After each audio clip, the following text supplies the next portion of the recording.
Hello, today I want to talk about the idea of the dark and start here by looking at Genesis at the very beginning during creation. In Genesis 1:4 it says, God saw that the light was good, and God separated the light from the darkness. God called the light day, and the darkness he called night. And there was evening, and there was morning one day. So we have, in a very simple sense, this act of creation where God created physical light here, and there was a separation and a difference between light and dark. Then this interesting account here in Genesis chapter 15 with Abram before he became known as Abraham. It says here, now when the sun was going down, a deep sleep fell upon Abram, and behold, terror, or as it can be translated, terror of great darkness, and a great darkness fell upon him. Then God said to Abraham, know for certain that your descendants will be strangers in a land that is not theirs, where they will be enslaved and oppressed for 400 years. So here we go from the physical light and dark to this idea of terror or darkness being associated with fear or terror itself.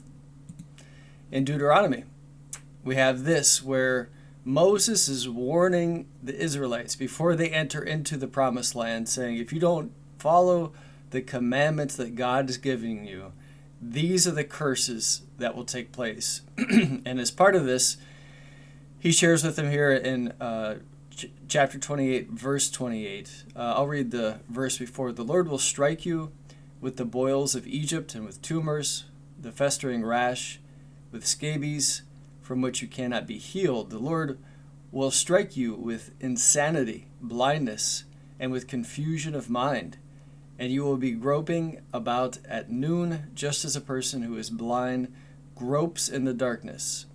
And you will not be successful in your ways, but you will only be oppressed and robbed all the time with no one to save you.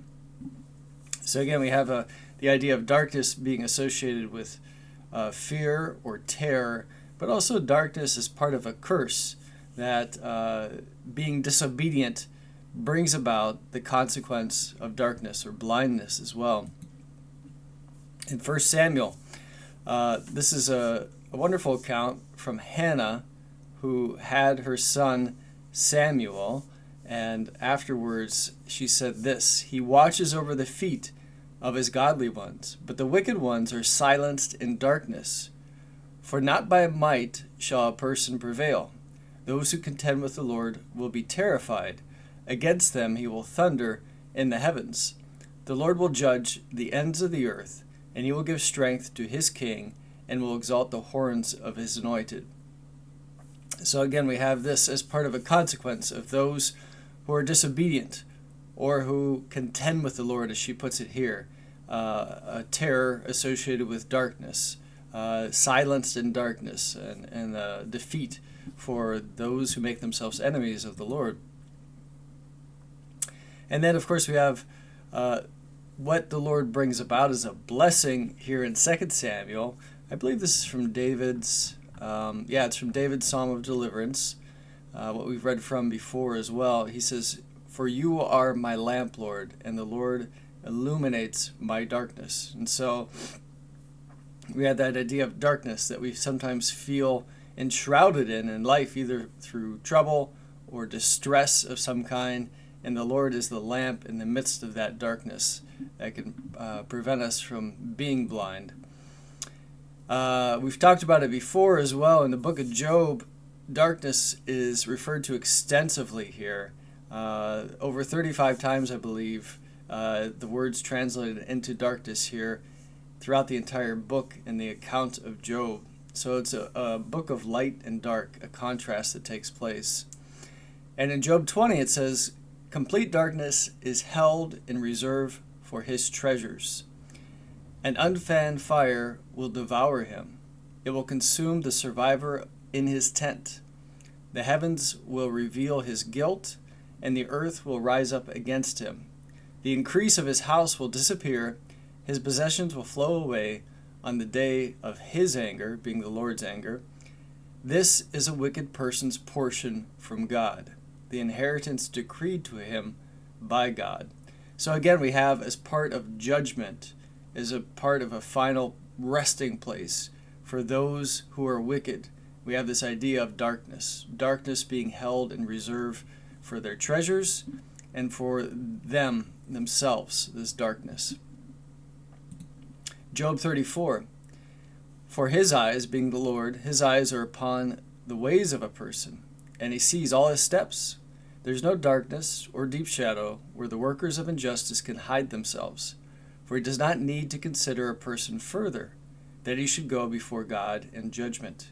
He breaks in pieces the mighty without investigation and sets others in their place. Therefore he knows their deeds, and he overthrows them in the night, and they are crushed. So we have two ideas here being conveyed through this idea of the dark or darkness. First being that there's no hiding place, because in the darkness is where I try to dwell and hide when I do something that's disobedient. But yet, as we see, nobody can hide from the judgment of God. And therefore, in verse 25 as well, it mentions that he knows their deeds and he overthrows them in the night, and they are crushed. So there's this idea that probably goes beyond what we'll study here, but the Lord can operate in ways that others can't perceive, and in ways that are surprising to them, that they don't see coming. They're blinded by their own deeds of darkness in a lot of ways to know the power of God and the judgment of God and the wrath of God, where they're crushed in this darkness or in the night. In Psalm 107, my favorite psalm here, it says, there were those who lived in darkness and in the shadow of death, prisoners in misery and chains, because they had rebelled against the words of God and rejected the plan of the Most High. Therefore he humbled their heart with labor, they stumbled, and there was no one to help. So again, it's a consequence of sin. Those who lived in darkness and the shadow of death, prisoners in misery and chains. So again, darkness is associated with this idea of terror or with misery as well, because they rebelled against the words of God. Isaiah. And Isaiah is a wonderful book to look at darkness and light. And I'm just struck by the mercy of God when I see how often the Lord conveys through Isaiah that he will bring about light in the midst of darkness for those who dwell in it, and for us who've had the light of Christ shine upon us. In Isaiah 5, it says this, woe to those who call evil good and good evil, who substitute darkness for light and light for darkness, who substitute bitter for sweet and sweet for bitter. Woe to those who are wise in their own eyes and clever in their own sight. And so we have that idea there of substituting darkness for light and light for darkness. This unnatural exchange that takes place in the hearts and minds of those who are, again, disobedient, who make God their enemy through their disobedience. And then we get to a few portions from the minor prophets towards the end of the New Testament.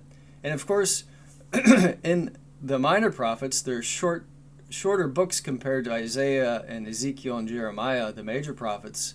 And in them is judgment. It's very condensed statements of judgment and the wrath of God. And in that, there's this idea of darkness that's conveyed as well, because it's associated so closely with judgment.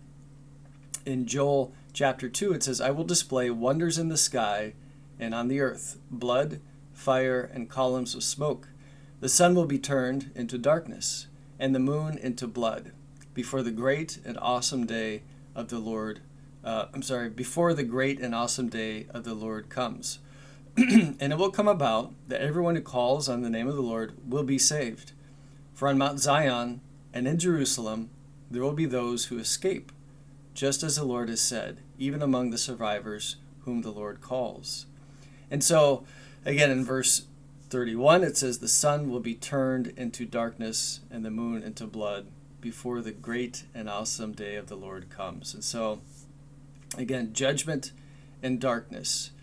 Darkness conveying punishment, fear, terror, all these things, and the final resting place for the wicked in darkness. Amos, in the same way, chapter 5 says this, "Woe to you who are longing for the day of the Lord. For what purpose will the day of the Lord be to you? It will be darkness and not light." And so again, without understanding the judgment of God, the justice of God, the wrath of God, God's hatred for sin, many people believe that the final judgment will be light and instead it will be darkness to them. In verse 19 it says, "As when a man flees from a lion and a bear confronts him, or he goes home, leans his hand against the wall, and a snake bites him, will the day of the Lord not be darkness instead of light, even gloom with no brightness in it?" So again, darkness, the dark, is used to convey these judgments of the Lord. Zephaniah as well, the last few verses in chapter 1. "The great day of the Lord is near and coming very quickly. Listen, the day of the Lord. In it the warrior cries out bitterly. That day is a day of anger, a day of trouble and distress, a day of destruction and desolation, a day of darkness and gloom, a day of clouds and thick darkness, a day of trumpet and battle cry against the fortified cities and the high cornered towers. I will bring distress on mankind, so that they will walk like those who are blind, because they have sinned against the Lord, and their blood will be poured out like dust, and their flesh like dung. Neither their silver nor their gold will be able to save them on the day of the Lord's anger.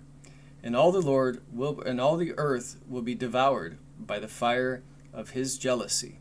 For he will make a complete end, indeed a horrifying one, of all the inhabitants of the earth." So here obviously we have a very final, horrifying judgment of the Lord upon sin and upon the wicked and upon the unrepentant, with terror being the very cornerstone of that judgment, as conveyed here by that idea of darkness, of the thick darkness that enshrouds that day for those who are judged for their acts, for their sin. And this parable here, the parable of the marriage feast, is given in Matthew, conveys that as well. And I won't read the whole thing here, but there's the wedding feast that all are invited to. And at the end is the idea that not everyone has been clothed with righteousness or clothed with the righteousness of Christ, been forgiven. Their sins are still on them because of their unrepentance and their disobedience. And so here at the end it says, "But when the king came in to look over the dinner guests, he saw a man there who was not dressed in wedding clothes. For he said to him, 'Friend, how did you get in here without wedding clothes?' And the man was speechless. Then the king said to the servants, 'Tie his hands and feet and throw him into the outer darkness. There will be weeping and gnashing in that place, gnashing of teeth in that place. For many are called, but few are chosen.'" And so here again, if we look all throughout the Old Testament, we see that conveyed here in just a few words of judgment and the finality of damnation in verse 13 when it says, "Throw him into the outer darkness." That outer darkness is that place away from God, hell, and in eternity, a final judgment reserved for the unrepentant. And the last two verses I'll read are this. It's amazing that this idea of darkness was conveyed too on the cross. And so we know this from Matthew chapter 27. "Now from the 6th hour, darkness fell upon all the land until the 9th hour. And about the 9th hour, Jesus cried out with a loud voice, saying, 'Eli, Eli, lema sabachthani?' That is, my God, why have you forsaken me?"